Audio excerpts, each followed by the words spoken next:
Hello, everyone. Good afternoon, dear authors and invited guests. Welcome to the technical session 12D.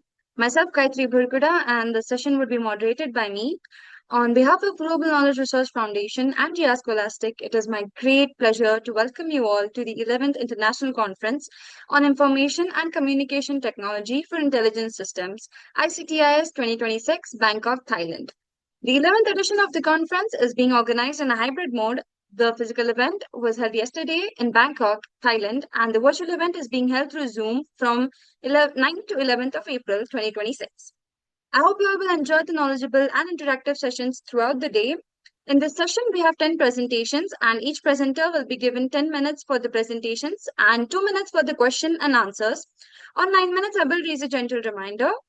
There's another request to all the participants that you all stay connected with us till the closing remarks. If you have any kind of query or doubt, then you can write it to me in the chat box. Just before we start the session, I would like to introduce you all to the chair for this session.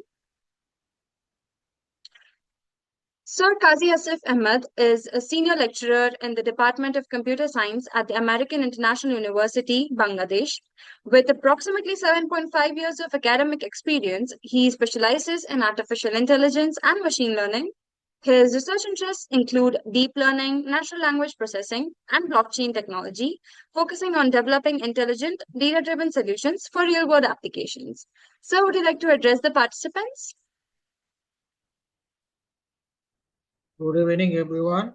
I hope this session will be very good. We will have a knowledgeable session. Good luck to every presenter here. Thank you. Thank you so much, sir, for your motivational words.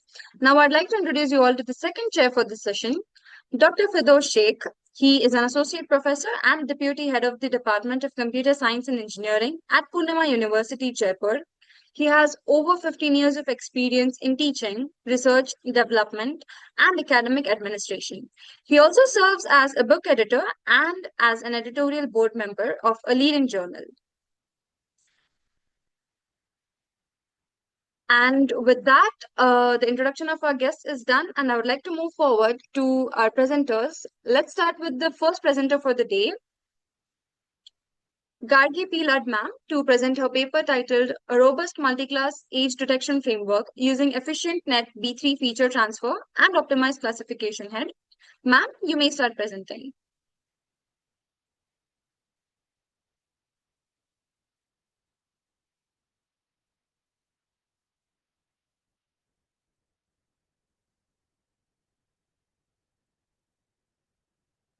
I assume our first presenter is not present as of now, so Yes, I ma'am. would like Yeah, we are present actually, but we are not able to share our screen, ma'am. It is showing the just a message. second. Yeah, just a second. I'll give you a permission. Yeah, it Can is you showing. start sharing your screen? You cannot start share your screen. Now it is You're not allowing. getting the yeah. Now it is allowing. Now it is allowing. Okay, Let okay, me sure. check it. You can start. This is our presentation. Is it visible, madam? Yes, Is sir, it? it's visible. You can start. Yeah, my student colleague will be presenting this, so I will Oh, request her to start the presentation. Miss okay. Gargi, please start. Yeah. Today, my seminar topic is a robust multi-class age detection framework using efficient NetB3 feature transfer and optimized classification head. My teacher guide is Dr. Raipurkar sir, and now I start my presentation. Is she audible, madam? Hello? Yes, she's audible. Audible? No? Yes. Yeah. Okay. Age estimation has occurred as an important factor in numerous real-world applications with personalized digital service. Face detection in an artificial intelligence AI-based computer technology is used to find and identify human faces and detect their ages. In this project, multi-class image classification system was created utilizing a deep learning pipeline built with TensorFlow and Keras. The objective was to build convolutional neural network capable of accurately classifying age into its predefined sets. We use transfer learning with efficient NetB3 architecture. This is my literature review. In research on face image recognition system based on computer artificial intelligence technology. It was author was Soumya Zagpani, Noreddin Bogenel, Matt Salim Bogle. It's the purpose of this work is to exploit the performance of autoencoders to learn features in a supervised manner to estimate user age. Generative AI-based real-time face aging simulation by biometric system. The scoping literature review examines the application of generative artificial intelligence,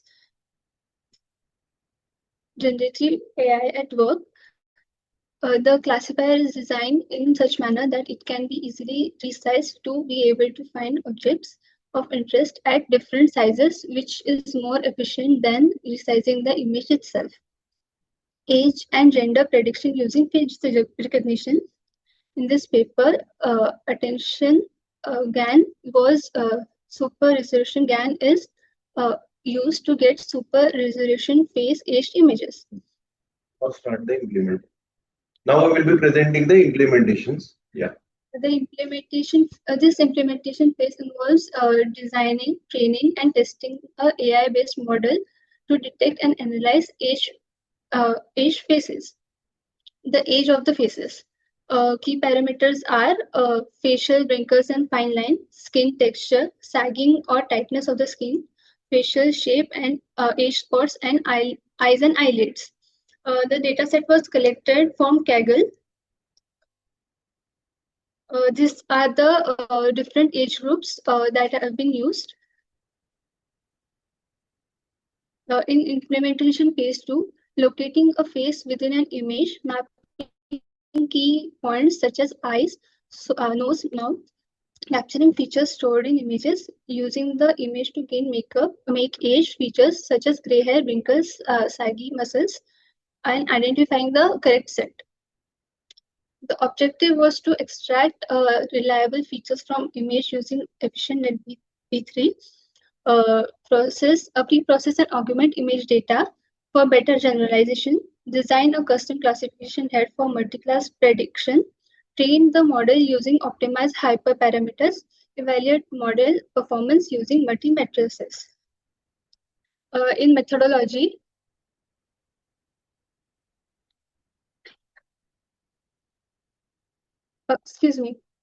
in methodology,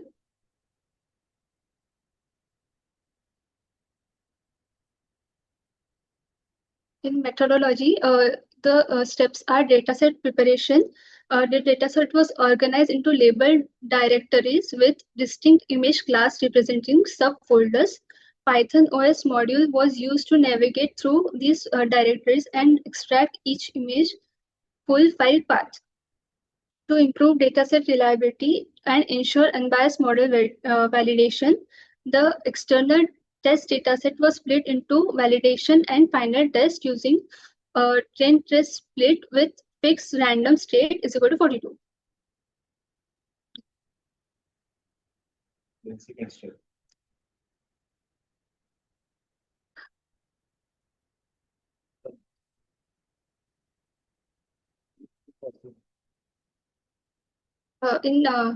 Then the dataset was processed and augmented.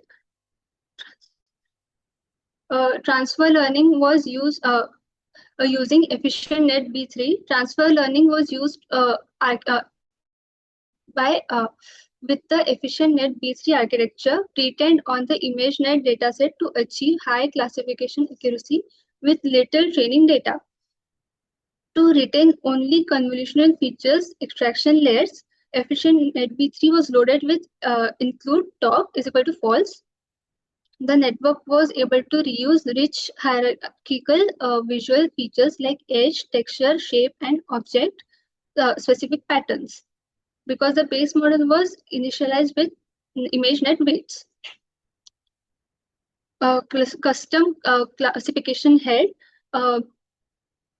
has been built in order to modify the pre-trained efficient net V3 features for intended classification. Batch normalization normalizes features distribution and came right after efficient net bits. Dense layer regularization, ReLU activation was applied to 256 unit dense layer to penalize large weights and avoid model overfitting. L1 and L2 regularization was used. Dropout layer, during training, neurons were randomly deactivated using dropout probability of 0.4. Softmax output layer, probability distribution for every target class were generated by final dense layer with softmax activation. Model complications and training. Compilation parameters were used. The following parameters were used to compile the model: loss function, optimizer, and evaluation matrix. Training process. The training generator was used to train the model for 10 epochs. The monitor generalized validation data and was assessed at the conclusion of each epoch. Both datasets' accuracy and loss values were produced during the training process, making it possible to identify underfitting or overfitting. Training visualization, loss and accuracy curves were plotted to determine patterns in model learning. Loss and accuracy curves determine which each epoch has highest validation accuracy. Performance evaluation, quantitative matrices for each dataset split, accuracy and loss scores were calculated. These matrices revealed information about model's capacity for learning and generalization. Confusion matrix, to display class-wise prediction outcomes, a confusion matrix was created. It revealed misclassifications and highlighted which class models struggle with. Excuse me, ma'am, you have 1 more minute left to conclude your presentation. Yeah, we are going to conclude it. This is the methodology. Yeah, These please. are the results. I put different images in the model testing, and the model classified into different age groups, such as this. Yeah, we would like to conclude our presentation. This research presented an end-to-end deep learning framework for multi-class image classification using transfer learning with efficient NetP3 architecture. It was successfully able to classify an image into its correct age group. Thank you. Thank you so much, ma'am, for your presentation. Sir, do we have any questions? Okay, I have a few questions. First of all, I want to know how many data sets or how many data you used for the research, and particularly which class, how many classes are there?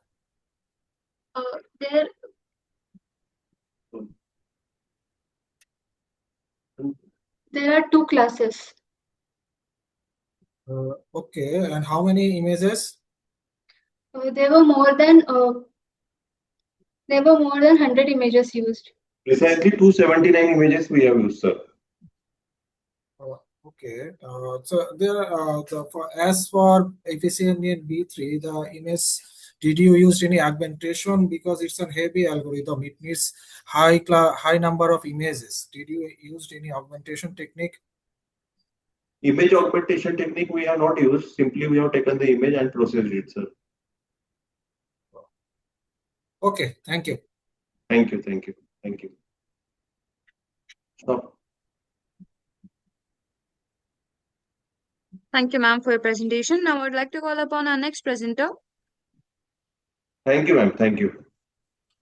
Navneet Reddy Nalla, sir, to present his paper titled Emotion and Speaker Preserving Speech-to-Speech Translation, a Survey. Sir, you may start presenting now. Yes, thank you.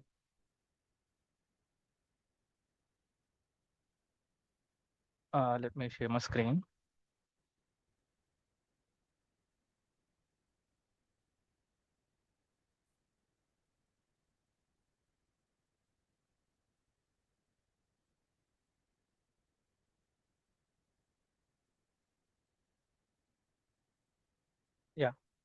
So good afternoon, everyone. Our paper is titled Emotion and Speaker Preserving Speech-to-Speech Translation. This is going to be a survey of we are going to see which models or which architectures are performing well in this field and what future advancements are possible in this field. Uh, just a second. So this is our agenda for today. We'll see why this problem matters and why we have to solve this. And then we're going to go into a bit of background of how the work was done. And then we are going to go into the taxonomy and we are going to look at a classification of the existing speech-to-speech translation methods. And then we are going to see the mechanisms that exist to preserve the speaker identity and transfer emotion over from the source to destination. And then we have evaluation metrics and how the results are. Starting off, uh, in our traditional cascading pipelines, we go from automatic speech recognition to machine translation to text to speech. So we are going to have an input audio, and text is going to be transcribed. So if our input audio is in English, the transcribed English audio is going to be fed into the machine translation. Uh, that machine translation module is going to convert the text into the desired language text, and that text is going to be fed into text to speech, and that way we are going to get audio. But while doing so, we are going to disregard all the linguistic elements such as prosody, emotion, and speaker identity. All of them are lost. So our goal is to preserve them, right? So we have to preserve the linguistic meaning, and the it has to be language agnostic. It has to work with any language, and then the prosodic dynamics have to be maintained. The pitch variations and how fast the speaker speaks and the rhythm of the speaker, everything has to be maintained. And the speaker identity, the voice of the speaker should be transferred as well. And let us go into a bit of background. What are the speech representations? Before feeding these into a text to speech model or a ASR model, they represent because they are machines, they represent text and they represent audio in some formats. And the most standard one is MEL spectrograms, which is used by a lot of TTS modules, most notably Tachotron, WITS, and Glow TTS. And then these are well suited for supervised TTS training, but to preserve emotion and the speaker identity, not much. Then we have supervised embeddings. These are used by vector-based models. So they convert the audio into a vector, 256 size vector, and they're going to they are good at preserving some amount of phonetic and prosodic elements of the speech. And then we have discrete units and discrete units. So these are used by codec-based models.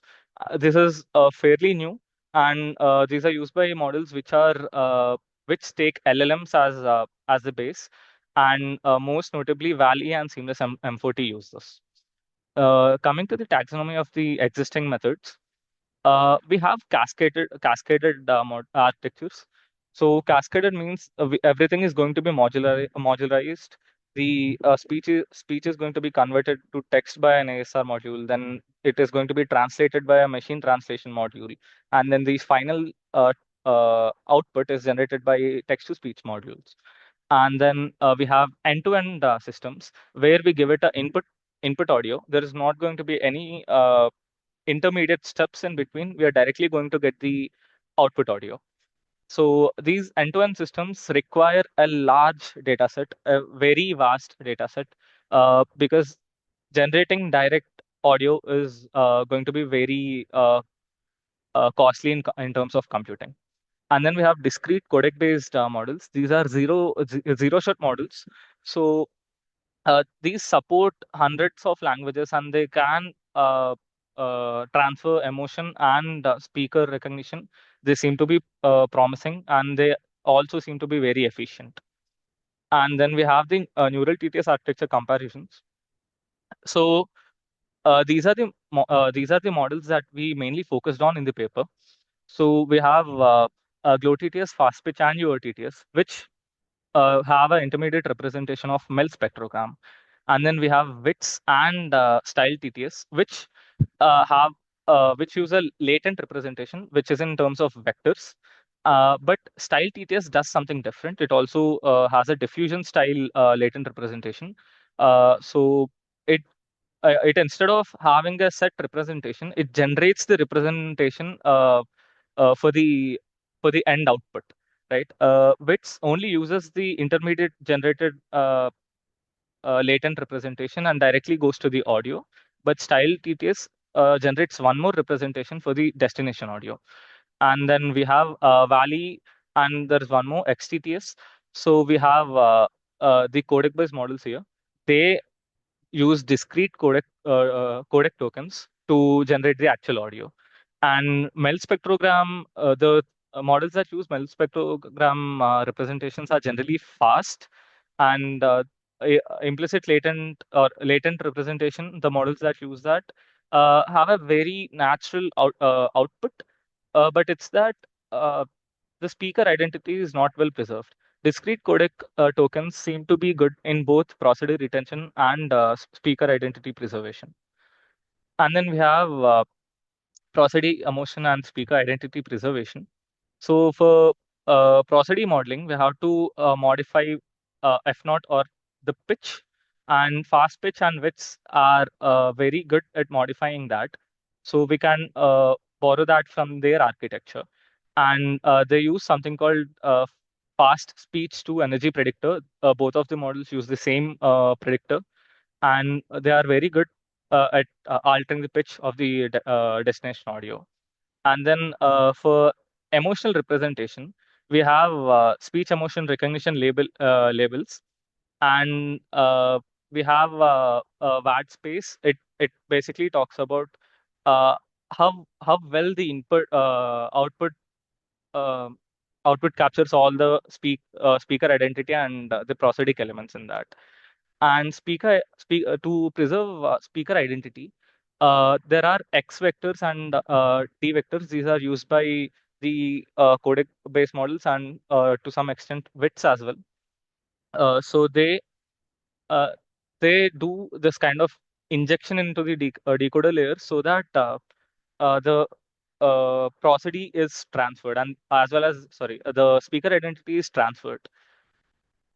And the data sets that we have available for the task, these are open open source data sets, and we have Spanish to English data sets and some European data sets, and there are also multilingual data sets like MLS. And the benchmark data sets are RAVDIS and VCTK. These are for emotion and speaker diversity. And we have seamless align and LibreTTS. All of these are great data sets. They are very good for training. They are for multi language. But there's a key bottleneck in the open source data sets, because the amount of data that we need is vast, and open source data sets generally do not uh, match the scale. And even though they have some amount of emotional diversity, it may not be enough. And cross-lingual alignment for some models, it is required, but most of the data sets lack that. So if you want to go to scale, open source data sets are not generally enough. Then these are the evaluation metrics. Excuse me, sir. You Yeah, have 1 more minute to conclude your presentation. yeah. So we have mean opinion score, equal error rate, F naught, RMSE, and Blue and SCR. Blue and SCR are for the final speech, the semantics of the speech. They are used to analyze that. In this paper, we looked at MOS, EER, and F naught RMSE. And from the study, we can conclude that uh, Valley had the highest MOS score, lowest EER, and the highest F naught RMSE. Codec-based model seems to show a lot of promise. But the challenges that we have ahead are mostly data scarcity and computational cost. all of the cross-lingual emotion transfer or identity degradation, all of these stem from the fact that we don't have enough data or we are not able to handle the computational cost. Then in the future, short term, we have to get more data sets, and midterm we have to have emotion aware LLMs because LLM based models are going to work very well, and we also have to look at ways to watermark. So that would be my conclusion. They have evolved a lot, but we need more data. And in the future direction, I think we have to build data sets and we have to build computationally effective architectures. Thank you.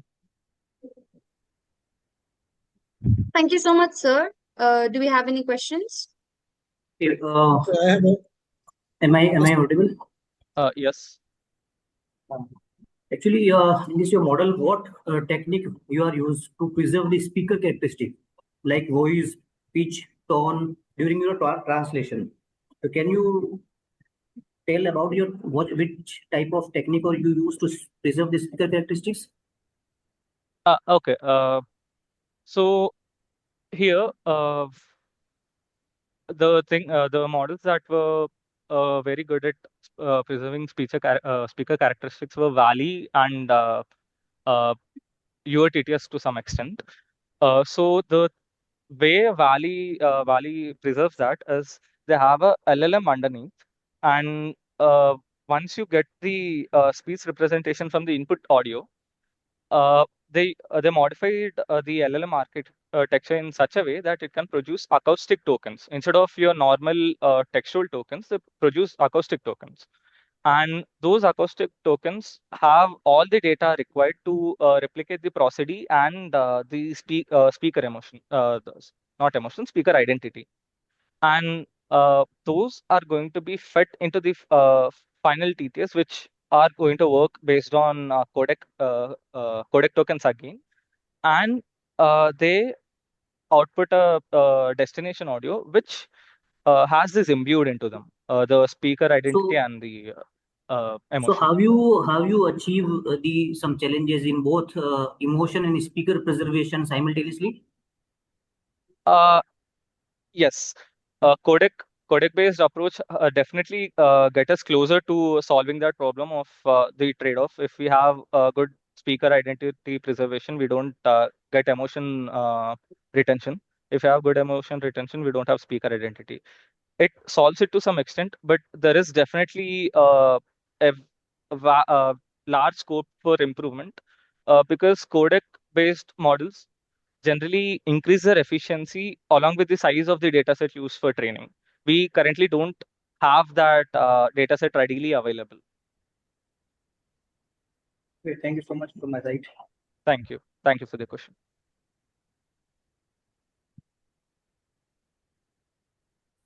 Any more questions?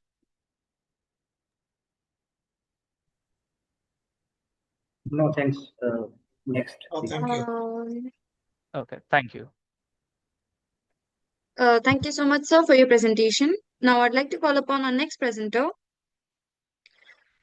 Sandeep Kumar, sir, to present his paper titled Generative AI and Software Development, the Role of AI Coding Assistants and the Future of Low Code or No Code Systems. Sir, you may start presenting now. Okay. Ma'am, share is disabled. Can you try sharing now? Okay, ma'am.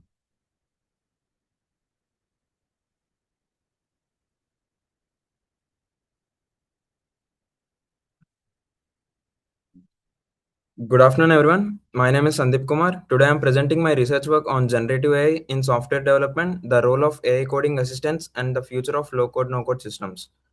This research focuses on how AI and low-code platforms are changing the way software is developed and how we can combine them for better performance. Introduction. Generative AI is rapidly transforming software development. Earlier, developers used AI only for simple code suggestions or auto-completion, but now AI has become an intelligent collaborator. It can understand requirements, generate complete code, fix bugs, and even write documentation. This means AI is no longer just a tool, it is actively participating in deployment and development. Today, AI supports the full life cycle including design, coding, testing, and development and deployment. This reduces manual effort and increases productivity. Growth of AI. In recent years, generative AI has become integrated into tools like GitHub Copilot, Amazon Q, and Code Llama. These tools act like intelligent assistants. They learn from coding patterns and help developers write better code faster. For example, if a developer writes a function, AI can automatically suggest the full implementation. AI also helps in debugging, testing, and improving code quality. This creates a collaborative environment where human intelligence and machine intelligence work together. Low code and no code. Along with AI, low code and no code platforms are also growing. Platforms like Bubble.io, OutSystems, and AppIron allow users to build applications without writing much code. They also use visual drag and drop interfaces. This means even non-programmers called citizen developers can develop applications. These platforms are widely used in industries because they use development time. When combined with AI, this can automatically generate UI, workflows, and backend logic. This figure shows the AI-driven software development workflow. Let me explain this step by step. First, the developer provides the input, which can be in natural language, for example, create a login system. Then the AI processes this input using machine learning models. After that, it generates code automatically, including front-end, back-end, and even database structure. Next, the system tests the generated code and checks for errors. If there are any issues, AI suggests improvements or fixes. Finally, the system deploys the application. So overall, the workflow shows how AI automates the entire development process from input to deployment. And this figure shows a low-code, no-code development interface. In real-world platforms like Bubble.io or Appian, developers don't write any code line by line. Instead, they use visual components like buttons or forms or any workflows. For example, if I want to create any login page, I just drag a form and connect it to a database. These platforms allow workflow automation like sending emails or processing data. When AI is integrated, it can generate these workflows automatically from system simple instructions. So this image represents how development becomes easier and faster using visual tools. And literature literature review. From previous research, uh, we found that AI coding tools improve productivity by automating coding tasks. Low code platforms simplify development and allow faster application creation. However, both systems work separately and are not fully integrated. So this is a clear need for a system that combines both AI and low code platforms effectively. This table summarizes key research contribution. The first study by Alsak et al. Shows that low-code platforms simplify development. The second study by Perez et al. Highlights the rapid growth of low-code systems. The third study by Silva et al. Predicts that low-code platforms will be widely used in the future. The fourth study by Sharma and Gupta shows that these platforms improve productivity and delivery speed. Finally, Johnson and Brown discuss challenges like scalability and governance. So overall, previous research shows advantages but also highlight limitations which lead to a proposed solution. To solve this problem, we proposed a framework called GAIDF, Generative AI Integrated Development Framework. This framework works combining AI and low-code platforms and human validation into one system. The goal is to create a structured and efficient development. It ensures faster development, better quality, and improved reliability. This flowchart shows how GIADF works step by step. First, system starts and initializes the AI environment. Then requirements are collected from users in natural language. AI converts these requirements into structured design and specification. Next, system generates architecture diagrams and workflows. After that, AI generates code automatically. Then low-code platforms create UI and workflows. All components are integrated together. Human experts then validate the system for quality and security. If there are any errors, feedback is given to improve the system. Finally, the application is deployed. So this flowchart shows a complete cycle from requirement to development with continuous improvement. This is the explanation of the flowchart. And coming to implementation and evaluation, to test a framework, we have compared three approaches: traditional coding, AI assisted development, and GIIDF.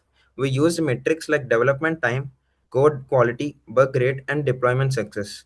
The experiments were performed using real world scenarios and open source projects. The outcomes, the results show significant improvements. Development time is reduced by around 47%, code quality improves by more than 30%, bugs are reduced significantly. The system also improves collaboration between humans and AI. Overall, it makes development faster, more efficient, and scalable. This table clearly shows the comparison. Development time reduced from 160 hours to 75 hours. Code quality increased from 6.2 to 8.5. Bugs reduced from 14 to 6. Deployment success increased from 72% to 89%. This process proves that GIIDF performs better than traditional methods. Coming to conclusion, generative AI and low code platforms are transforming software development. Our GIIDF framework successfully integrates both technologies. It improves efficiency, quality, and scalability. It also supports collaboration between human developers and AI systems. Therefore, GIIDF provides future ready approach for intelligent software deployment. Thank you. Thank you so much, sir, for your presentation. Do we have any questions? I want to know, do you have built any software with your framework? Yes, sir. I have developed a project using the three methodologies. This research primarily focus on designing and proposing GIDF framework. Using that, we have made, and the following results table is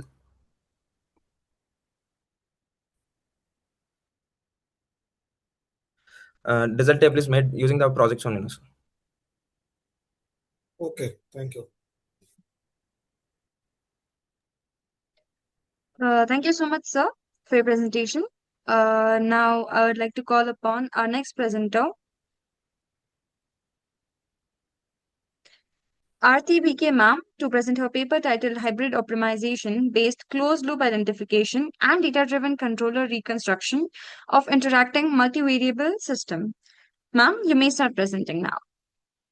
Okay.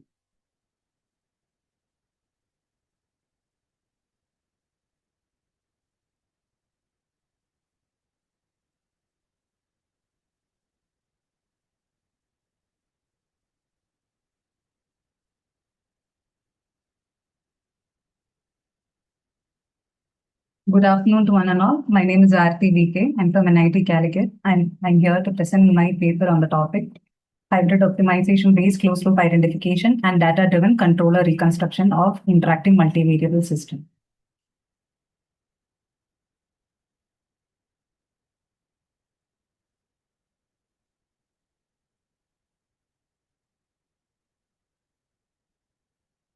Actually, my screen got freeze one.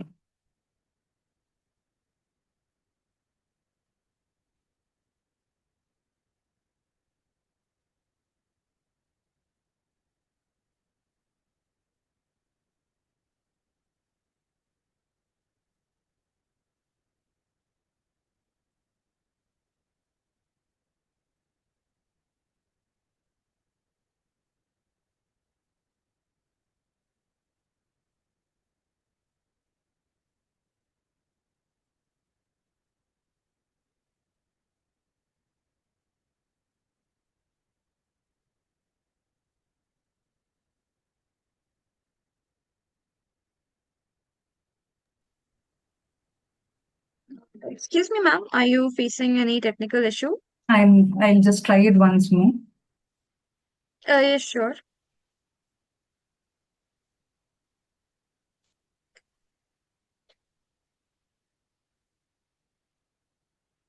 Okay. These are the contents that are actually to be covered as part of this presentation. Moving on to the motivation. Industrial controllers are often vendor defined and inaccessible. leaving the operator unable to retune during performance degradation. While open loop testing is impractical due to the safety and operational constraints, industries are often willing to share the closed loop operational data for analysis. So the main objective is to develop a data-driven framework to identify system dynamic and reconstruct the controller parameter directly from the closed loop data without interrupting the operations.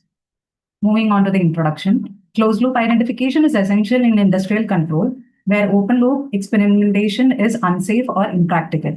Interacting multivariable system pose added challenges due to loop coupling, time delays, and disturbance effect. This work actually proposes a unified data-driven framework which consists of closed loop identification, reduced order modeling, controller reconstruction. The effectiveness of this approach is actually demonstrated on Woodemberry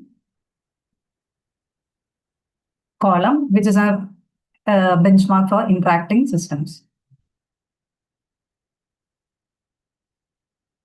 And to give an overall idea of the hybrid optimization, the identification problem is formulated as to minimize the error between the actual and stimulated responses, ensuring accurate curve fitting across all channels, which is generally represented by the given objective function.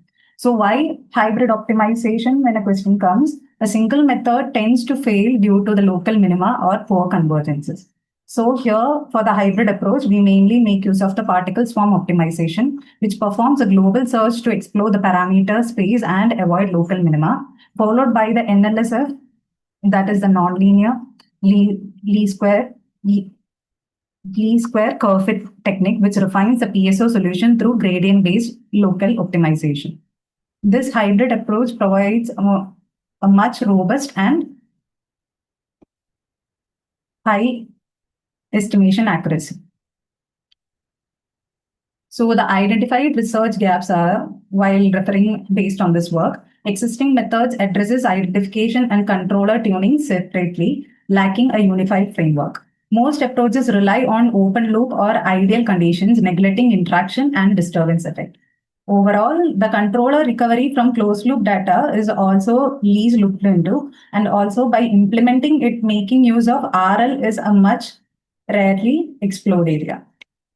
So to get an overview, first part is the data acquisition, which is actually performed using the concept of reaction curve method, where the first input YR1 is actually applied keeping YR2 0. We record the outputs Y1 and Y2 1. And similarly, the next input YR2 is applied keeping YR1 0, and we record the outputs Y22, Y12, which is taken for the next stage of analysis, that is the closed loop identification, where the first part is to identify the SOPTT model using the hybrid optimization, as I have earlier explained, followed by the model reduction to the FOPTT model using Scovista's approximation.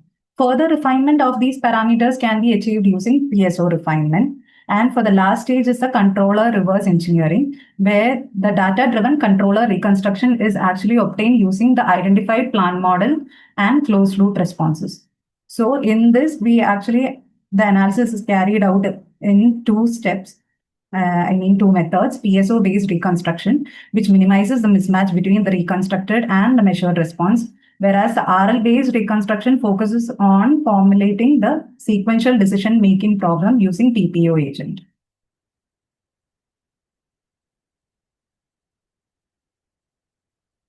So moving on to the Woodemberry-based analysis, this is the plant model with the disturbance that we have taken for this analysis, and the controller settings is given below. And making use of this, we are actually performing the reaction curve method as shown in figure 1 and 2, where applying YR1, we are obtaining the responses Y11 and Y21.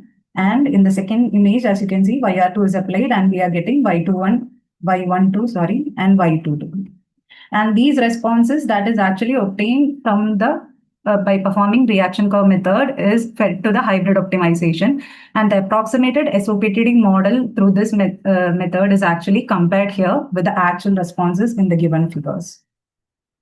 And the overall result analysis for the hybrid optimization. Upon performing the hybrid optimization, the identified parameters are formulated into the respective equations shown here, and the specifications of the PSO and NLSF is shown as in table 1 and 2, and the objective function that we have used in the case is also given here. Upon performing the SOPTD model, the next is the FOPTD model reduction using Skogestad's approximation. Skogestad's method reduces the model order while preserving dominant process dynamics. The parameters are refined further using PSO to achieve a closer agreement with actual plant model. So the comparison of both the methods are actually depicted in table 3. Using these plant parameters, we are again recreating the responses, and that is compared with the actual closed loop response. And these the analysis can be seen as in the given figures from 7 to 10. As we can see, the proposed framework helps in accurately capturing both the primary and interaction channel dynamics. And there was actually an existing approach of identification done on Wood-Embury column, leading to an idealized responses, whereas the proposed method incorporates disturbances and closed loop dynamics, ensuring more realistic modeling. Now, moving on to the controller reconstruction for Wood-Embury system, the identified plant model and closed loop data are used to estimate and reconstruct the controller parameter. Successful reconstruction validates both plant model accuracy and ability to recover gains from closed loop data. So the controller reconstruction is actually captured using two proposed methods, that is the PSO-based controller reconstruction and RL-based controller reconstruction. So for the PSO-based controller reconstruction, controller parameters are estimated by minimizing response mismatch using PSO optimization. The objective function used in this case is defined here, followed by the specifications for the PSO. And the results are actually depicted here in table 5, and the figure 13 shows the PSO MSE graph. The reconstructed controller parameters closely matches with the actual controller values, indicating an accurate recovery of gains. PSO demonstrates a rapid convergence with significant error reduction, followed by a stable convergence, as you can see in figure 13. And moving on to the next method, that is the RL-based controller reconstruction. Here it recovers the controller gains by interacting with the plant model and minimizing the tracking error. The objective function just doesn't focus on minimizing the tracking error, it also penalizes the controller effort as well as the cross-coupling, as you can see in the objective function. And table excuse me, ma'am, you have 1 more minute to conclude your presentation. Table 6 and 7 shows the specifications. This is the agent training monitor, as you can see, that is done for the analysis. And as you can see, the results for the PSO in table 8, where the PPO agent demonstrates fast learning and stable convergence, and also a smooth reward profile confirms reliable policy learning and stable closed loop controller behavior. And using the controller, we are recreating the responses, and the analysis, the view of those is as shown in this given figure. And the performance analysis is done here, and RL achieves a lower ISE, IAE, and MSE values across all the channels, which demonstrates a more consistent and stable performance when compared to that of PSO. So moving on to the conclusion, a uniform data-driven framework was developed for closed-loop identification and controller reconstruction of interacting multivariable system. The framework accurately captures process dynamics, interactions, and disturbance effect without open-loop experimentation. PSO enables reliable controller recovery, while RL delivers a superior accuracy and transient performance. Future scope, we can extend this to higher order MIMO systems as well as nonlinear time varying processes. Exploration of advanced learning can also be looked into for robustness and controlled performances. These are the few papers that I have actually referred as a part of this paper. Thank you.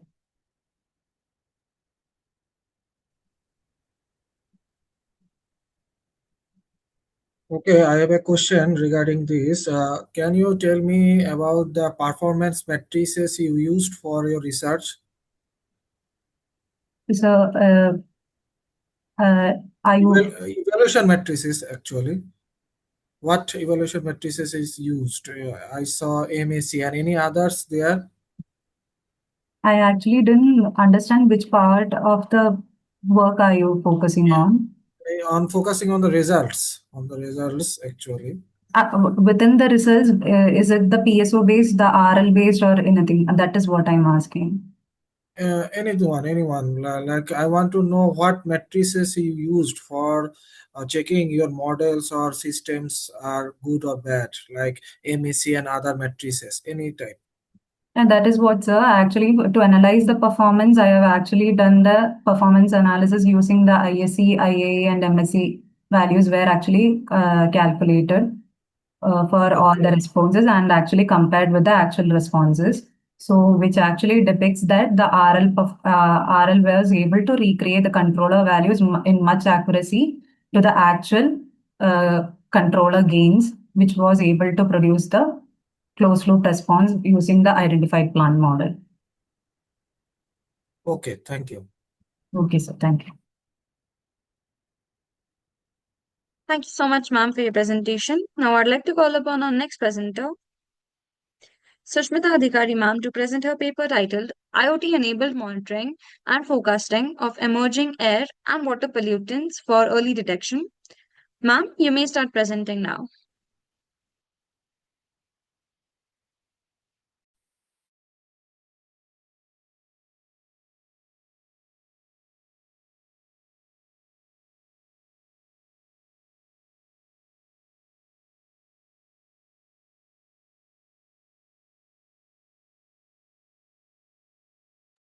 Okay, I assume ma'am is not present as of now, so we can move on to our next presenter, Tina Chageda, ma'am, to present her paper titled Radiographic Analysis System for Early Detection of Osteoporosis. Ma'am, you may please start your presentation. Yes.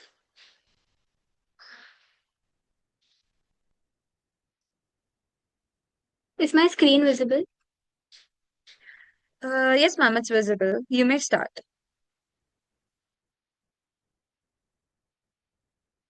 Good afternoon, everyone. My name is Tina Chugera, and today I am presenting our paper titled Radiographic Analysis System for Early Detection of Osteoporosis. Here's a quick roadmap of what I will be covering. So, the first question, what is osteoporosis? It is a skeletal disorder where bone mineral density drops and the internal bone architecture breaks down. So bones are like a dense sponge, strong with small holes. But in osteoporosis condition, the sponge becomes porous with large holes.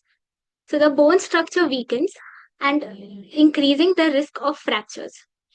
Osteoporosis is known as a silent epidemic because it shows no symptoms and there is no pain until a fracture occurs. Disease classification, it is based on T scores. So a normal T score less with greater than -1 indicates a healthy bone. Osteopenia -1 to -2.5 it shows early warning signs. And osteoporosis, for osteoporosis the T score value is less than -2.5. Global impact and statistics. The scale of this problem is enormous. Osteoporosis affects approximately 200 million people globally, about 18 to 20% of the world's population. 1 out of 3 women and 1 in 5 men over the age of 50 will suffer a fracture because of this condition. And globally, osteoporosis causes around 8.9 million fractures every year. That's roughly 1 fracture every 3 seconds. Now let us take a quick look at the literature survey. So among the various researches that we observed, the models used were CNN based, that is ResNet, DenseNet, and EfficientNet. Some researchers used vision transformers and hybrid CNN and transformer models. The key tasks that were addressed were osteoporosis classification, T-score prediction, and bone mineral density estimation. So over the time, there is a shift from the traditional CNNs to hybrid models. The advantages achieved were improved accuracy and robustness, better feature generalization, and it also works with limited data. The goal is to provide a cost-effective solution and large-scale screening. The limitations of current diagnostic methods. To detect osteoporosis, the traditional method is the DEXA scan. Although it is known as a gold standard, it is quite expensive and it is not accessible in most of the regions in the world. Conventional radiography depends on experts and it varies from doctor to doctor. So there is poor sensitivity for early stage detection. So the motivation for our AI-based approach is to develop a system which has subtle pattern recognition that detects microtextural trabecular changes invisible to human eye, scalable and rapid screening. It uses existing X-ray infrastructure, enables population-level screening, objective quantification, eliminates human bias, provides consistent BMD estimation, early invention. It reduces the risk of fractures. So our proposed system is a radiographic analysis system. A knee X-ray comes in, it goes through the pre-processing, resizing, normalization, augmentation to ensure consistent input quality. Then it enters the heart of the system, that is the CNN branch, which extracts local bone features running in parallel with the vision transformer branch, which captures global anatomical context. These two outputs are then fused into a unified representation, and finally, the classification head outputs one of the three classes as normal, osteopenia, and osteoporosis. Let's go deeper into the hybrid CNN and VIT model architecture. The CNN backbone that we used is EfficientNet, which is specifically chosen because it uses compound scaling, balancing depth, width, and resolution simultaneously. This makes it significantly more parameter efficient than VGG or ResNet while achieving competitive accuracy. The Vision Transformer branch then takes the CNN feature maps and then divides them into patches. Each patch is embedded with a positional encoding, so the model knows where it came from, and then the multi-head self-attention also knows every patch to attend to every other patch simultaneously. The fusion module concatenates both outputs, and a dense classification head produces the final three-class prediction. So here's a comparison among the various models that were used. And we can see that the hybrid CNN and VIT outperforms all with an accuracy of 78.4 by effectively combining local and global features. So here are our experimental results and performance analysis. So the model demonstrates good generalization with minimal overfitting. The clinical application of our system includes primary care screening, which reduces the risk of late detection of osteoporosis by detecting it through X-rays itself, orthopedics and rheumatology, pre-surgical BMD assessment and monitoring of treatment response in patients on anti-absorptive therapy, low resource setting. It is deployable on standard X-ray machines without the need of DEXA scans. Future scope for this system: multi-center data collection to expand dataset diversity among demographics, improving the representation of various classes like doubtful or mild osteoporotic, multimodal data fusion by combining image features with clinical covariates such as age and BMI. The challenges for this system are data challenges, limited availability of large-scale, high-quality medical datasets, lack of diversity, poor generalization across populations, and class imbalance, few early and severe cases. Noisy labels due to subjective and clinical annotations. The model challenges faced were VIT requires a high computational cost and it also requires a large number of images to calculate a conclusion. The deployment latency is also high. Clinical challenges is that there's a need for explainability. That means the doctors must understand why the model made a decision. It also requires regulatory approval. The AI systems must be approved before clinical use. Conclusion: osteoporosis is a silent and undiagnosed disease, often referred to as silent epidemic, and it is only detected when fractures occur. The traditional methods like DEXA are expensive and not available in most parts of the world. So our proposed system leverages hybrid CNN that uses efficient net plus vision transformers to analyze standard X-rays. By enabling opportunistic screening using routine X-rays, this approach makes large-scale osteoporosis screening feasible. These are some references supporting our work. Thank you. Thank you, ma'am. Do we have any questions? I have a question. How many data you used for your research? So we used around 3,000 images based on Mendeley dataset. Can you tell me the name of the dataset? So we used Mendeley dataset. Okay. What is the highest accuracy you get with your model? With our model, we got an accuracy of 84%. Okay. Is there any recent work on this topic regarding other models? Sorry, sir, can you repeat your question?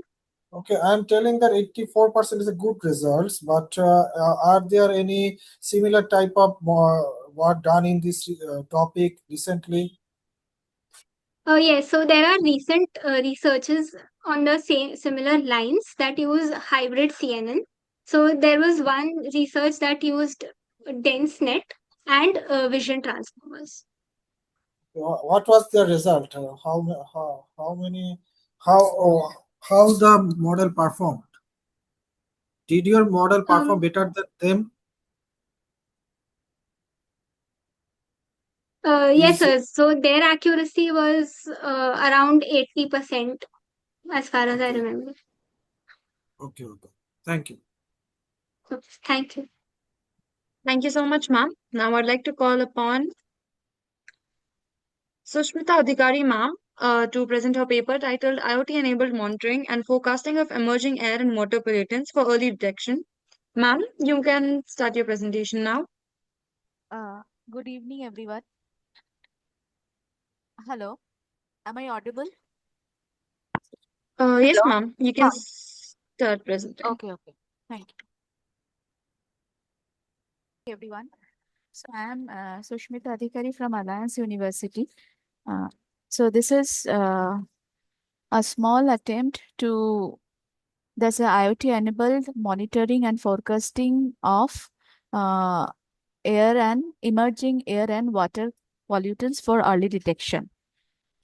Now, this is the flow of presentation: abstract, then introduction, then air and water quality index, then system architecture, sensor calibration, experimental results, conclusion, and references. Now, coming to the introduction part, as we know that it is not a very promising topic because many equipments are already there for detection of air and water quality.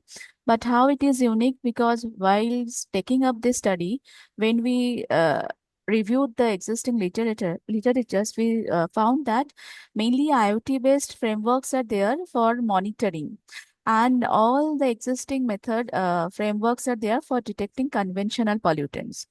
So the problem came that because of as industries are growing up, so many emerging pollutants are there, like endocrine disrupting chemicals, pharmaceutical residues, antibiotic resistance genes. So nothing is there to monitor and forecast their percentage in air and water.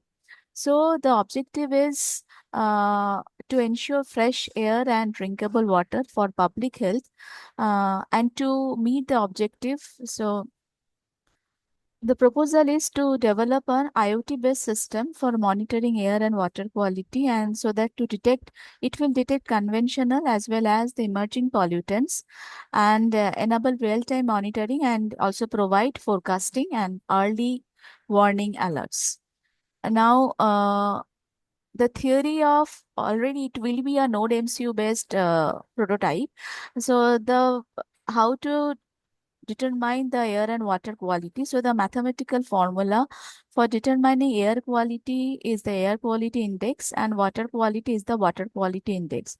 Now, as we see from this, that air quality index is based on the measurement of the pollutant concentration, then the upper and lower breakpoint of the concentration, and then the upper and lower breakpoint of the air quality index concentration, and the sub-index for the pollutant. And out of different measurements, the maximum air quality index what a particular measurement will give, that will be considered. Now, similarly for water quality index, it is also depends upon the measured value. The measurement will come from the sensors, and the ideal value and the standard permissible values. So now coming to the system architecture, it will be obviously a Node MCU based microcontroller we have used, and that it will take data from different sensors for air quality, water quality. Now the sensors that it will take for to detect the water quality, the air pollutants like MQ135, MQ9, MQ2 sensor, PMS 5003 sensor that it will use. Water sensors also it will use. Now different sensors data it will go to Node MCU, and then through the cloud server for processing, and then through GSM module. If the warning is there, uh, through message, it will go to the message will come. Now, coming as we know, it is mainly the play is done by the sensors and MCU. So we need to calibrate the sensors. So sensor calibration we did 3 monthly record calibration by bi-weekly calibration over 12 weeks, and we performed the drift analysis and correction factors we have applied. Now this is for calibration, these are the standard instruments that we have taken, and the specifications are given. Now, coming to the calibration record, this is the data that we have collected by bi-weekly calibration for 3-month drift assessment. Now, what the data gives that gas sensor MQ135, this MQ135, that MQ9 and MQ2, and this drift sensor also, it is almost giving 13 to 14% of drift. And whereas the particulate matter sensor and the dust sensor, they show moderate drift about 10 to 15% over the same duration. And the temperature sensor that it is in the right side, it is the drift is below 1%.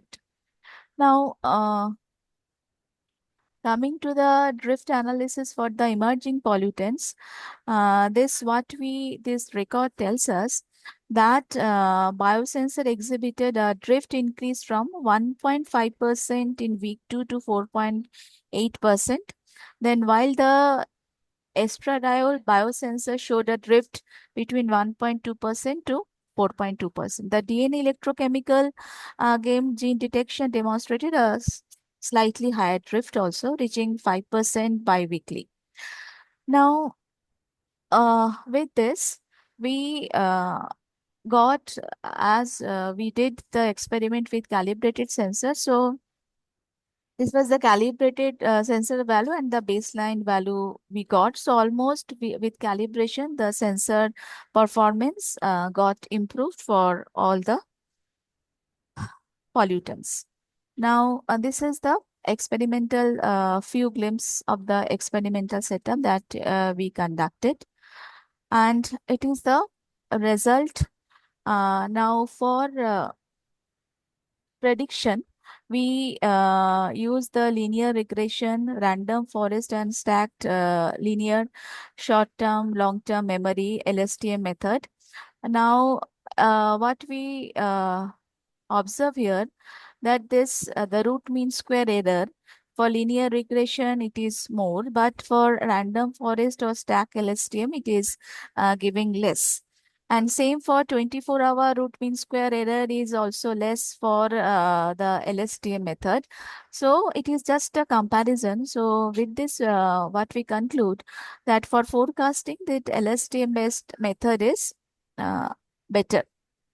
And it is the results that we have collected for from the sensors for air quality monitoring, the reference value, the deviation, and the accuracy that we got for air quality, and it is for the water quality.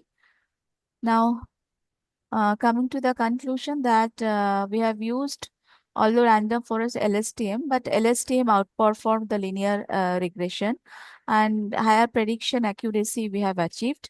And IoT system showed almost 90% accuracy for detecting parameters, and it is an effective alarm system also we implemented. Now, these are the references that we have consulted before taking up this study. Uh, thank you. Thank, thank you so much, ma'am, for your presentation. Do we have any questions?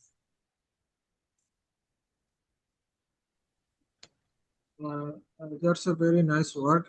Ma'am, I want to know did you use only LSTM? Did you use GRU and others vision transformer model or only LSTM? No, mainly SRI, the linear regression, LSTM, we used this one that I showed you, LSTM, random forest, both, all three we compared, but for implementation, the conclusion is that LSTM is giving the good result. Further, many other prediction methodologies are there. It is in hand we will be using it as a future analysis because not LSTM is the final one. Many good methods are there, so we will be using as a final upgradation of this study. Okay, thank you.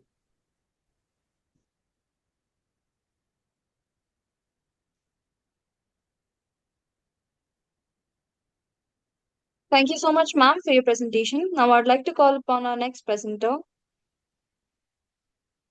Harshvardhan Sawant, sir, to present his paper titled Real-Time Non-Autoaggressive Neural Text-to-Speech Using Fast Speech 2 and Hi-Fi GN.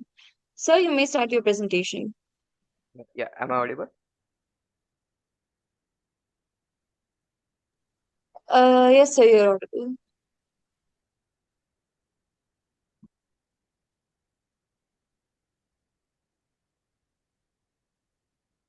Is my screen visible?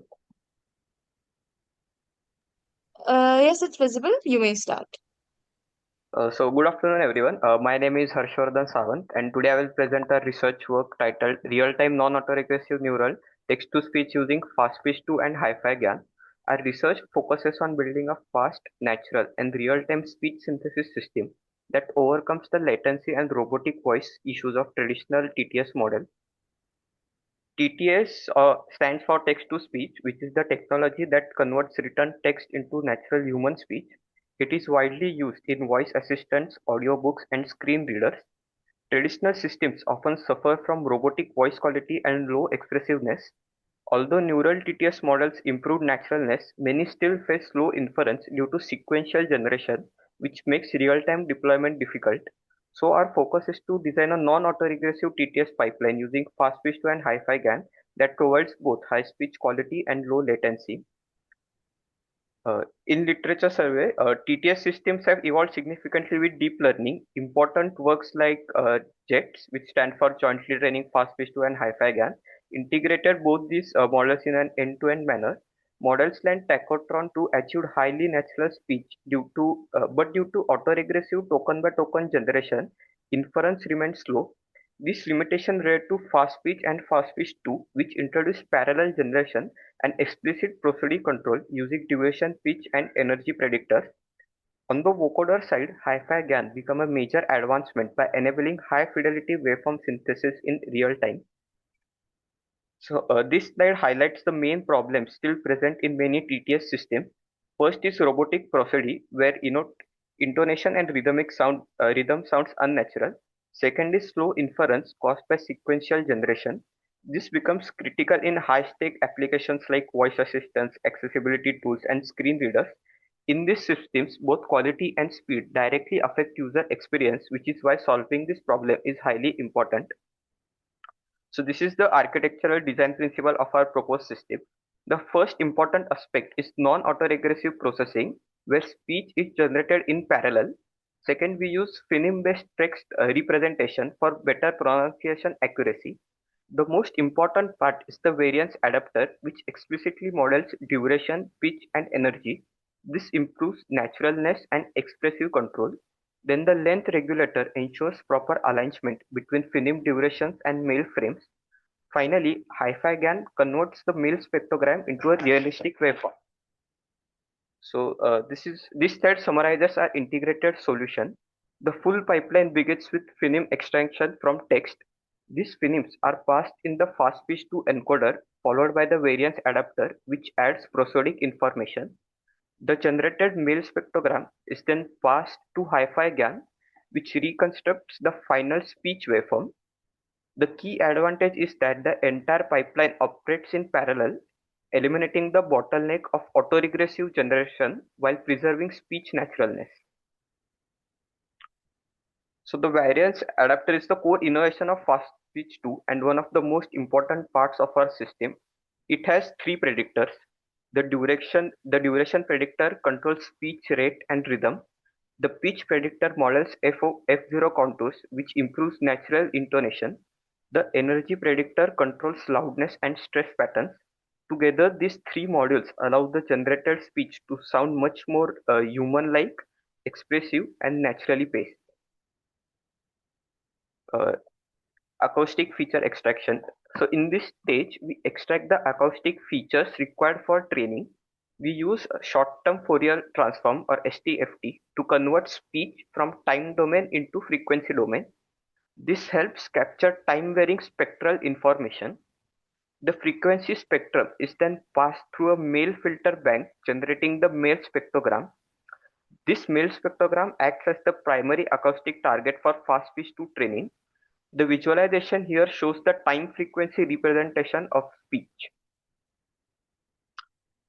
For training, we use the LJ speech dataset, which is a high quality single speaker English speech dataset sampled at 22,050 Hz. The pre-processing pipeline includes normalization, resampling, phoneme extraction, and we also extract male spectrogram, pitch, energy, and phoneme duration. The model is trained using a batch size of 32, Adam W optimizer, and a learning rate of 10⁻⁻3. The total loss combines male reconstruction, duration, pitch, and energy losses.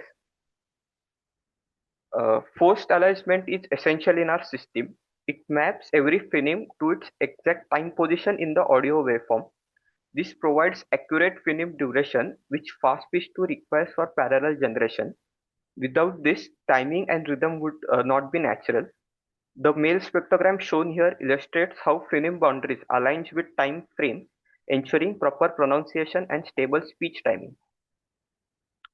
Now coming to the results, the proposed model achieve a MOS score, which is known for a mean opinion score of 4.55, which is slightly better than tachotron and significantly better than Glow TTS. This indicates high naturalness, clarity, and expressive quality.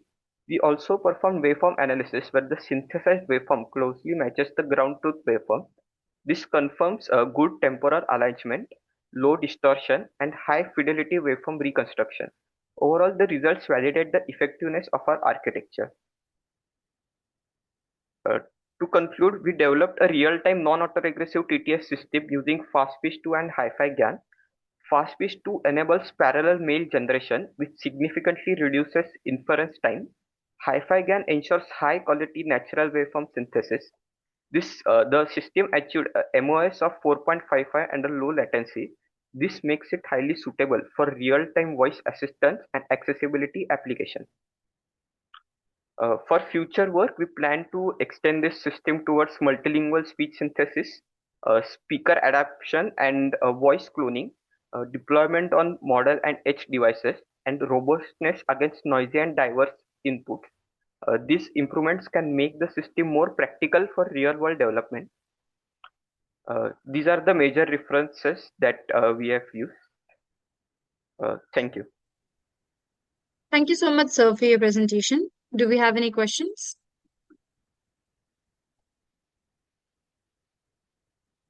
What are methodology you have used? So in methodology, we have used a 5-speech 2. So basically the text is converted into phonemes, and then the phonemes are generated, phonemes are given to fast speech 2, which generates male spectrogram, which is the visual representation of audio. And then that male spectrogram is given to hi-fi GAN, which generates the audio. Can you tell your objectives? So we are planning to make a text-to-speech system with less inference, and the sound should not be robotic. So many of the systems that are present now, they have a robotic voice, and the inference is slow. So we are planning to tackle that. Okay, thank you. Thank you so much, sir, for your presentation. I would like to now call upon our next presenter, G. Vamsi Krishna, sir, to present his paper titled Smart Career Assist, an AI-powered personalized career guidance and recruitment automation system. Sir, you may start your presentation now. Am I audible, ma'am? Am I Yes, sir, you're audible? audible.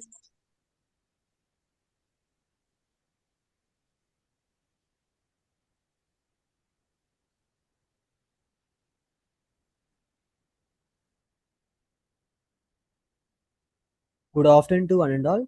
Today our paper title is Smart Career Assistant, an AI-powered personalized career guidance and recruitment automation system. First of all, I will explain the abstract. Smart Career Assistant is an AI-driven career development platform that empowers the students and job seekers with personalized guidance, intelligent preparation, strategies, and efficient placement support.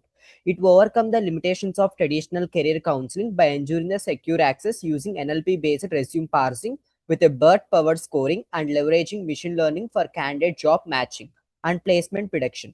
The system enhances preparation, thorough automated interview questions, generation, tailored course recommendations, and best video ranking for relevant learning resources. While video summarization and company-specific preparation paths provide focused, concise, and effective career guidance and strategies.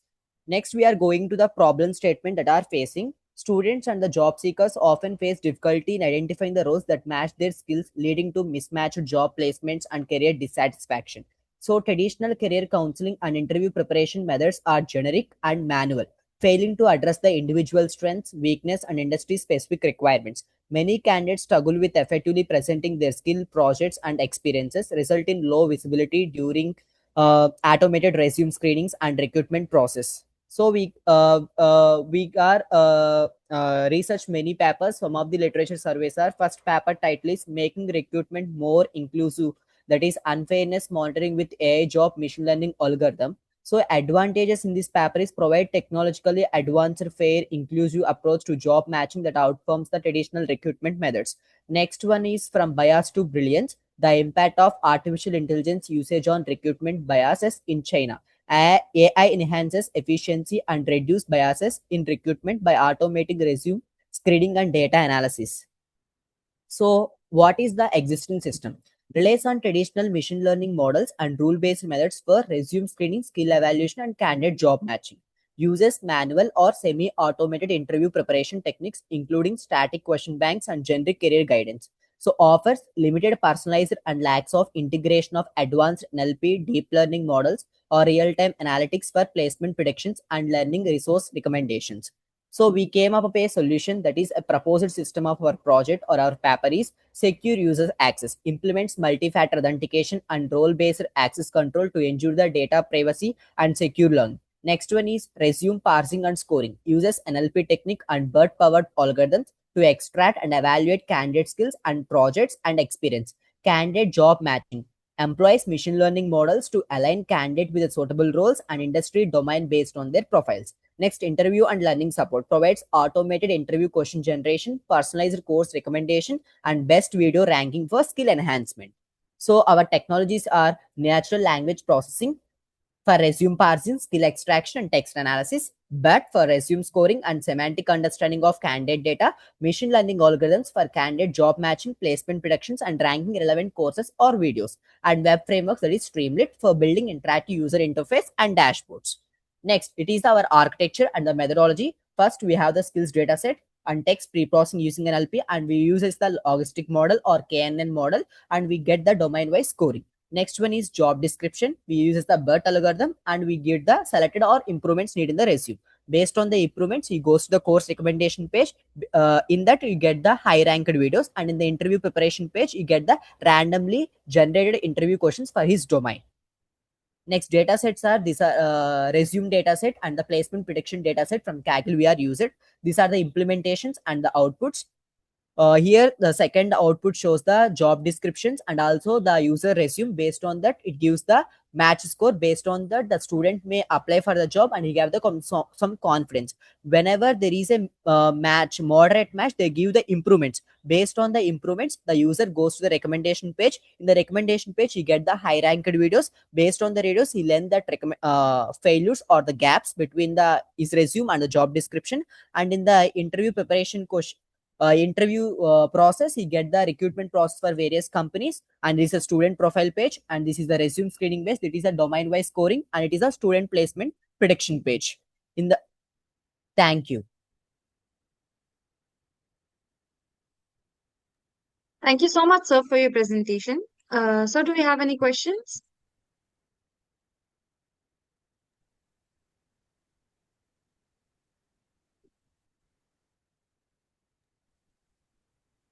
I have no question. Thank you.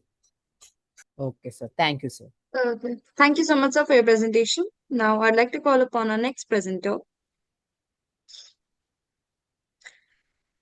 Abhishek Sawant, sir, to present his paper titled Smart Glasses Development Challenges, Technical, Human, and Market Perspectives. Sir, you may start presenting your paper.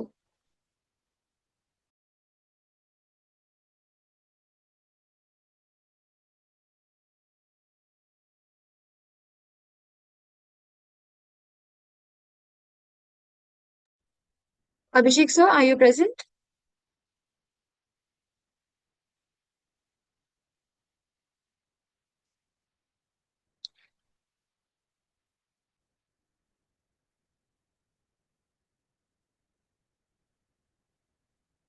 Okay, I assume sir isn't present as of now, so I'll just call upon our next presenter, Atharva Sachin, sir, to present his paper titled Soul Canvas, Simplifying Solana Project Discovery. Sir, you may start your presentation now. 1 second. Hello. Yes, sir, you're audible. Can you share your screen? For the network problem, I guess. Give me one second. Is my screen visible? Yes, it's visible. You may start. So, good afternoon, everyone. My name is Atal Sachan, currently working as a software engineer at Google from KIT group of institutions.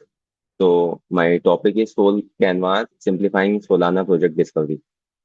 So first of all, the challenge which was there, which our team tackled was the Solana ecosystem is expanding rapidly across DeFi, NFT, gaming, and many more. But the users and the developers are still not able to find out good emerging projects, and there's not a central hub for discovery of these projects. So the information is very much fragmented across multiple platforms. The only platform which has a curated set of information is Super Team India, and but that too is not specifically for Solana. So we brought in a solution named as Soul Canvas. So it is basically a platform where any Solana developer can come in and put in his projects to for everyone to see, and any hiring manager or investor who want to hire good set of developers can come to the website, check the project quality, and authenticate whether they would like to hire a person or not. So what we do is the user has to log in via Web3 authentication, so that the wallet-based login is complete, like it completely eliminates the traditional login flow. As soon as the user logs in, he will have to complete his profile. Then he can browse the projects or submit a project. To submit a project, he will have to put in all the details of the project and number of team members and stuff like that. And after the project has been submitted, it will go to the admin for the approval. The admin will manually check the project details and the set of information provided by the developer, and then approve the project. As soon as the admin approves the project is listed to the platform, and the developer will receive a set of NFT, which he can cash in via any Web3 wallet like Phantom or Backpack to receive monetary rewards. Now, the what are the platform features? The platform features basically includes the smart discovery. So the projects are categorized via multiple filters like DeFi, NFT, gaming, etc. The complete profile of the developer is provided to the hiring managers. Also, there is a admin verification, so that any project apart from Solana should not be listed on the platform, as the platform is specifically built for Solana projects only. The user will get a real-time updates as soon as the admin has approved the projects. So the technology stack which we use are front end. We use Next.js for server-side rendering. This is because we wanted to load the HTML elements via the server, not on the client side, to make the initial landing of the website faster as compared to client side rendering. TypeScript we used instead of JavaScript because we wanted to make our project type safe. For backend, we use traditional approach like Node.js and Express.js, and Supabase for the database. For blockchain, we use Solana. Wallet connection, we used Phantom and Backpack, and Helios for NFT minting. So what NFT minting basically means, transferring an NFT from one Web3 wallet to some other wallet. So Helios is a very good platform providing that. And for testing purpose, we simply use DevNet. Infrastructure is completely based on Cloudinary for the media storage, and the whole development of the project is done on VS Code, that is Visual Studio Code. So implementation highlight, firstly we created the landing page where all the onboarding stuff is present. Then the user has to connect the wallet. Then the profile creation part was created, and then at the last the project discovery part was created. Then we will shortly tell you the project submission process. So the user has to enter the basic details, then he'll have to upload the visual assets, then the project links, team member details, and then after the admin approval, the project will be listed. We have kept the timeline for the admin approval for up to 72 hours. If the admin does not approve the projects after 72 hours, the managing team will receive a notification that a particular project has not been approved or has not been viewed yet. Key benefits, quality assurance, centralized discovery for like all products for Solana comes under a main core website. Developer motivation, because the developer will receive a NFT reward as a proof of contribution, and he can add that in his portfolio credentials. And also investor will have lot of confidence after seeing the projects of a specific developer as compared to their LinkedIn or GitHub profile. They can judge what a developer is capable of after seeing his or her work. The future roadmap which we are planning to do is we will be adding cross-chain support. Currently, it is only for Solana. We will be expanding it for multiple blockchains. We'll be increasing the NFT reward based on the project milestone. Then we'll be adding collaboration tools for developers and investors so that the communication between them would be more smoother. And then we will be optimizing it across multiple devices. Currently, it works on desktop and mobile use. We'll be adding it for iPads and other large screen devices.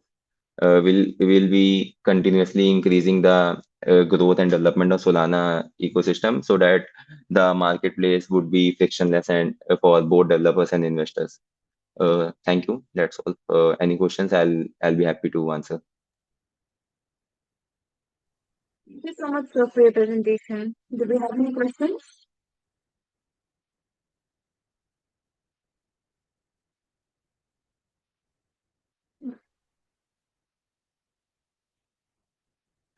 Okay, I guess we have no questions from our judges. Thank you so much, sir, for your presentation. Thank you.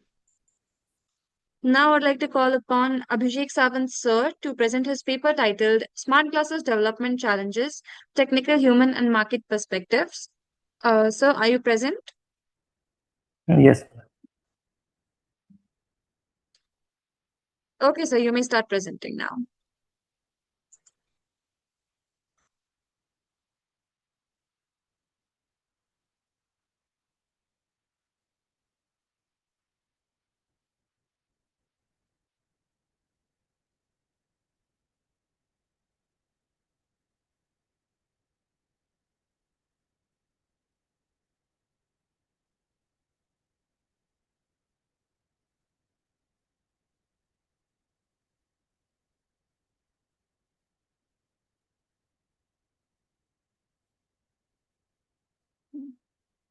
Is my screen visible? Yes, sir, it's visible. You can start. Good afternoon, all. The title of our research paper is the Smart Glasses Development Challenges, which are technical challenges, human challenges, and market perspective. The the the members of our team is Kakade sir, Mandara Kakade, Abhishek sir, myself, Manoj Bansali, and Naman Shah. So the content on for this presentation is we start with abstract, introduction, then literature survey. After that, research gap and our proposed methodology, result discussion, conclusion, and future work, with ending with the references. The abstract: the smart glasses have a significant potential across the navigation, healthcare, and industry, but facing some technical challenge like limitation or unavailability issue and market barrier. We are here to try to address those issues, which will be caused to not develop fully potential smart glasses. The advanced AI model deliver the high accuracy in detection and segmentation, yet the real-world devices struggle with the short battery life and power constraint. The gesture-based interaction improve the efficiency, but increase cognitive load and fatigue, especially among the older users, limit world spread of absorption. To achieve a scalability improvement, we need a battery capacity, interoperability, usability, and privacy-focused ethical AI features. And the introduction, the smart glasses representative convergence of artificial intelligence, wearable computing, augmented reality, and enable a hand-free and the immersive user experience. They integrate digital information directly into the user field of view, eliminating the need for a traditional screens like smartphones or computers. Like in the today's world, if some blind people or the specially able people are not they can use these smart glasses without using a traditional screen. They are blind, so they can use these smart glasses and they can find around what things are there around them. in this market there are rapidly growth, and with the significant projection indicate that it would be become a next major computing platform. The today's company, big company like Meta AI, they are making a smart glasses which is also help in the which is reducing the use of mobile phone. And this as the, as well as the growth is there, but there are some challenges such as limited battery life, heat management, display constraint, privacy risk, and unusability issue hinder widespread absorption.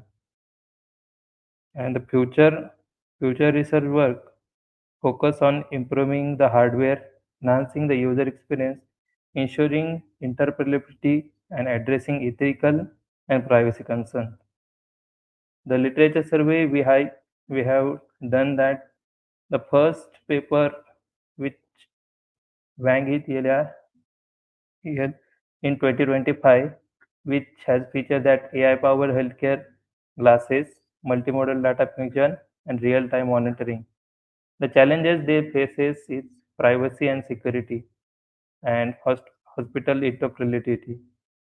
The future works in that paper. He had discussed that privacy preserving EHR integration they need to implement in that.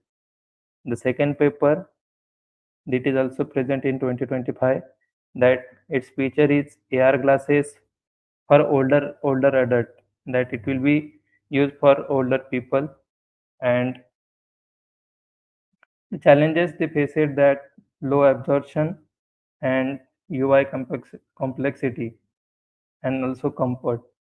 As the age there, as it is for older people, then they have to use a age-friendly user system for future work, and it should be for a long time and easy to use for older people. Then also we have reviewed the biogas sensor AR and eye tracking uh, eye tracking device, which uh, the challenges they had faced that head motion accuracy and power consumption.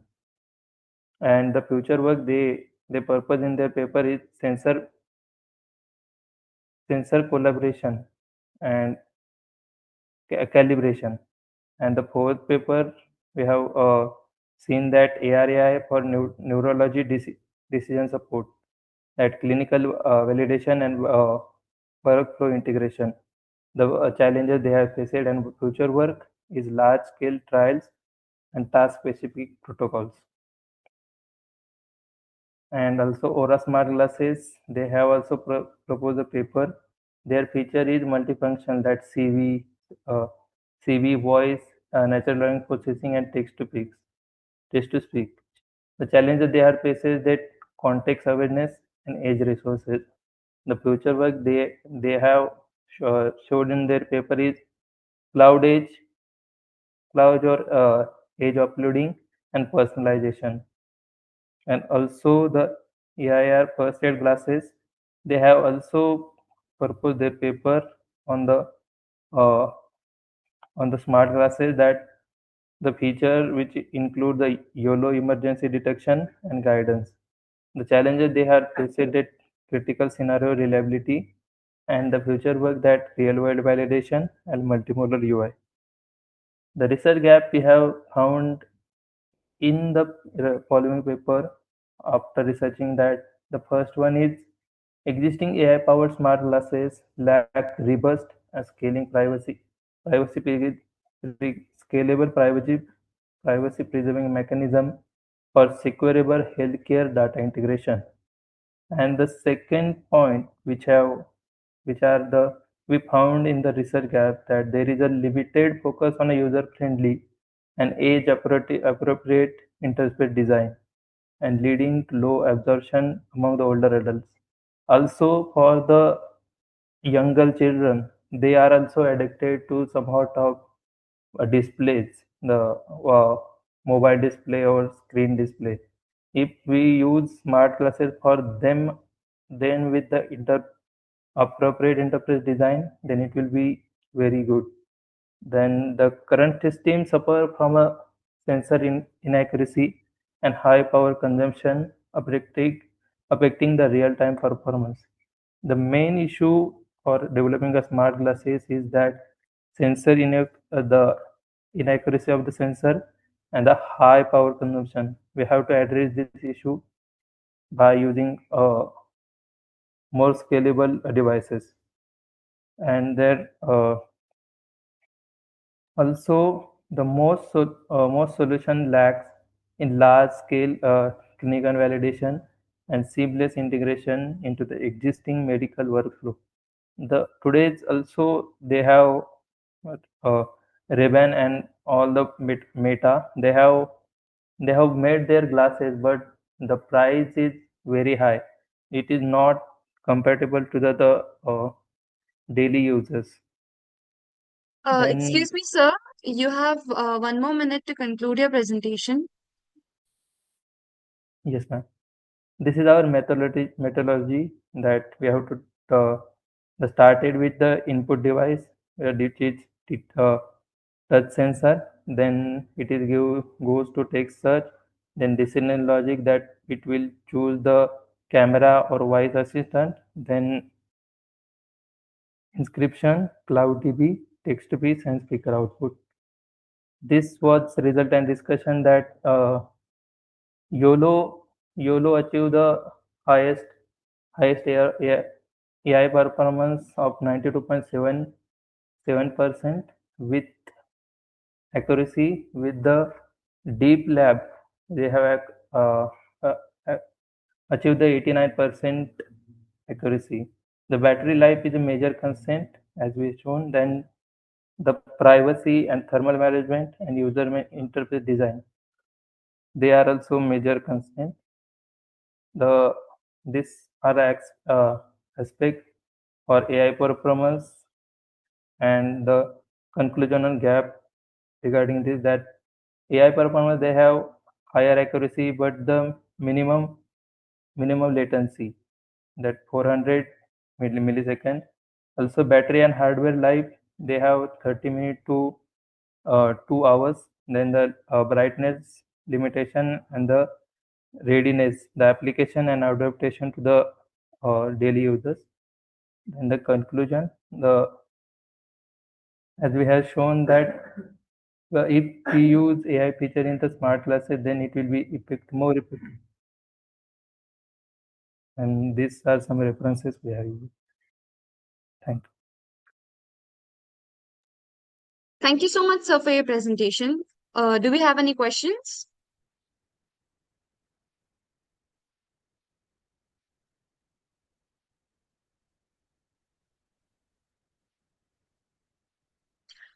Okay, I have a question. yes, sir, yes, sir, you can ask. Okay, I have a question. Is there any recent words that matches your results or any other algorithm with any other algorithm, or your results outperform others? Can I know? Sir, we have not perform our product, but we have just compare the last technology and which gaps in this in the our which are gaps in the recent research and past research. We have just compared that, and we have tried to propose some model regarding that. We have not yet implemented it. Okay. Thank you. Thank you. Thank you so much, sir, for your presentation. So with that, all our presentations for today have come to an end, and I would like to move towards the closing remarks for this session. I would like to sincerely thank all our authors for their excellent presentations and contribution in this session. And of course, all our participants for being a part of this international conference. I hope this session was informative enough for all of us. We, on behalf of the whole team, thank you all for the support during this 11th version and all the previous 10 versions of the conference. And we'll be happy to have you in the 12th version in 2027 as well. All the presenters would be getting their digital certificates via email within 2 working days. The publication will be live within 7 to 8 months. So please kindly cooperate with the team of ICTIS 2026. I would also like to thank our session chairs, Mr. Qazi Asif Ahmed and Dr. Firdaus Sheikh, for chairing this session. Here's a small token of appreciation to the chairs on behalf of Team ICTIS 2026 and Global Knowledge Research Foundation and partners. Thank you so much, sir, for chairing this session. Thank you for your valuable presence. Okay, thank you all. There are very nice presentation we observed, and hope in future there will be many more participants in this conference, and we have learned a lot from these presentations of the students and faculties of different universities. Thank you.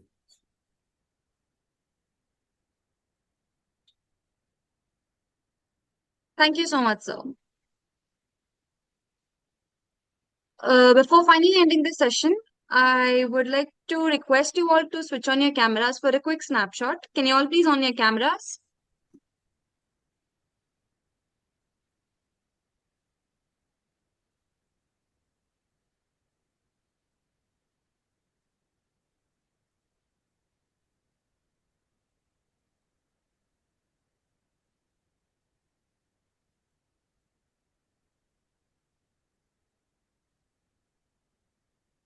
Okay, thank you so much. We are finally done with the session. You all may now leave. Thank you. Stay safe and take care.